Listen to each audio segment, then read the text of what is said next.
Hello, I'm Eben Alexander, MD, neurosurgeon and author of Proof of Heaven and the Map of Heaven. And I'm Karen Newell, co-founder of Sacred Acoustics. Eben and I together will be coming to Omega Institute for a full weekend on August 26th to 28th in beautiful upstate New York in the Hudson Valley.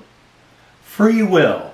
Most humans assume, of course, they have free will in the choices they make day to day.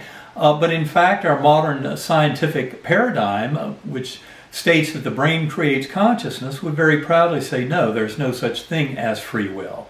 The behaviorists back in the mid-20th century pointed out that human beings often acted as black boxes or automatons, where you simply would put in a certain stimulus and out comes a certain predictable behavior. And they thought that that was the whole package. Well, it turns out that the modern thinking about consciousness and free will and all of that is undergoing tremendous change. And this is something we want to talk about because, in fact, in some strict sense, those behaviors were correct. Humans can behave like black boxes with very predictable inputs leading to outputs. In fact, the real story is very different. And what we want to do is share with you how we see the possibilities for accessing your higher soul and actually making free will decisions in your life.